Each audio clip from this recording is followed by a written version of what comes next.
everyone, and welcome back to English with Lucy. Today I've got a lesson which is going to be a little bit different. It's all about phrases and grammar mistakes that drive English people crazy.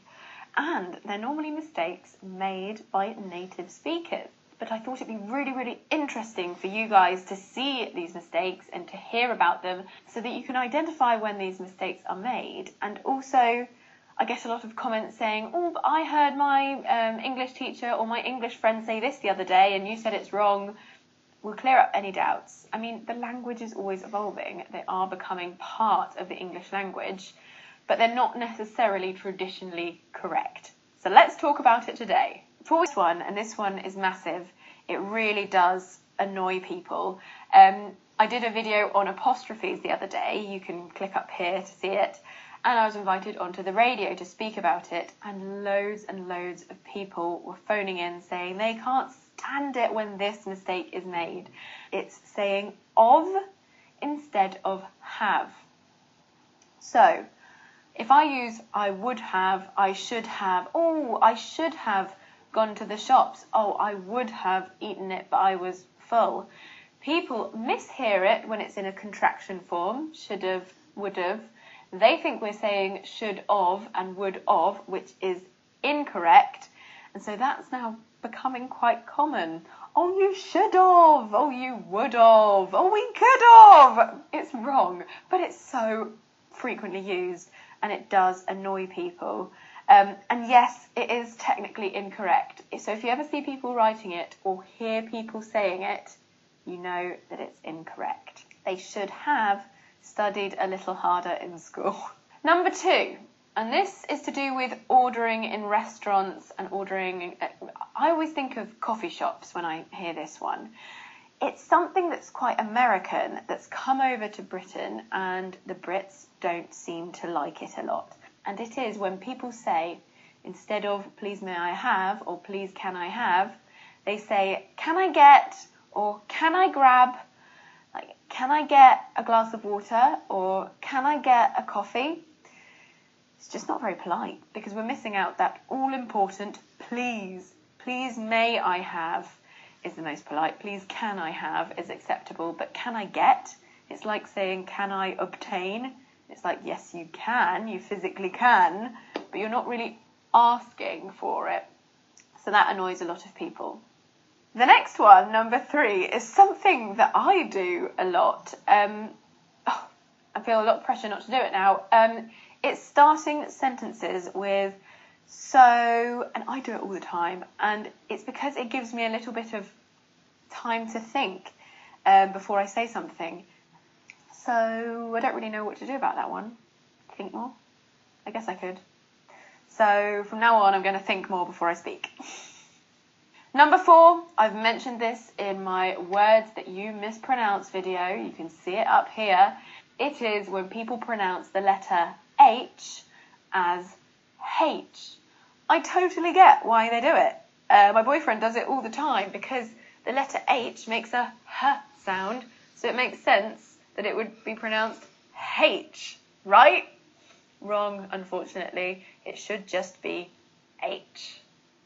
Number 5, the thing that really grinds people's gears, really annoys them, is the overuse of the word like. I think this did come over from America in TV shows, from like teenage TV shows, but it's widely used, especially amongst the younger generation. We like to say like all the time. It's like so annoying. Yeah, I got into a huge habit of saying that at school, but my mum drummed it out of me. That doesn't mean she hit me, it just means she kept saying, don't say that. Number 6, this was one I hadn't really thought of before, but I saw it on Twitter when people were talking about what really annoys them. And it is, instead of saying sitting down, when people say sat down. So if I say I was sitting on a bench, people would say I was sat on a bench or I was sat down on a bench, and it's incorrect. It should be sitting. I was, to be, ing verb, sitting. but people seem to say sat a lot. And it annoys people. It cheeses them off. To cheese off is quite a nice way to say to piss off, both of which mean to annoy. Number 7, the misuse of reflexive pronouns. And I must admit, I try not to let a lot annoy me, but this one, every time I hear it, my ears want to just close up. It's when people say myself instead of me or I. So if I call someone on the phone and I say, hi, can I talk to John, please? And they say, yep, that is myself. Why don't you just say, yep, that's me? I don't get that. Or they'll reply and say, myself and my colleague will be here to help you. You should just say, my colleague and I will be here to help you. So, yeah, it's just unnecessary. For me, it falls flat. I think it sounds really bad. Overuse of the word myself. The next one, using an adjective instead of an adverb. For example, he did good. Now, good is an adjective, well is an adverb. So if I say he did good, it means he did a good deed, he did something good. But if I say he did well, it means he did something in a good way. He did it well, in a good fashion. So a common mistake is when people say, how are you doing? And they say, yeah, I'm doing good. It should be, I am doing well. Doing good would mean, yeah, I'm giving loads to charity, gave my lunch to a homeless person. That's not what they intend to say. Well, unless they did do that, which is excellent. Number 9, this is one that annoys me. And I get this sometimes on the comments on my Instagram. And it's always, no offence, comma, but. If you say no offence, it means that you don't intend to offend anyone. But if you say no offence, but, and then you say something really offensive, my head just explodes. Why?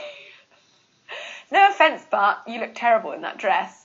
Or I really hate you, no offence. Well, you've just said something offensive. So don't say no offence, because it's offensive. I think I need a glass of cider. The last one. This is when people say them instead of those. I want those shoes. But some people will say, I want them shoes, them ones over there. It's not correct. It should be those. Those people, those shoes, those carrots, not them. It's not correct. It's not correct. Oh, help me. And I have people commenting under the videos like, why are you saying those? I've heard someone say them. Well, I'm telling you now, those. Those is the plural form of that. That cat, those cats. Them is a pronoun. It's the objective case of they. I gave them the cat. I saw them yesterday. I do think now that them is used in place of those in certain dialects now. So I think in certain places in the UK it's completely acceptable because the mistake has been made so many times. Right guys, that's it for today's video. It was different, but please let me know if you liked it.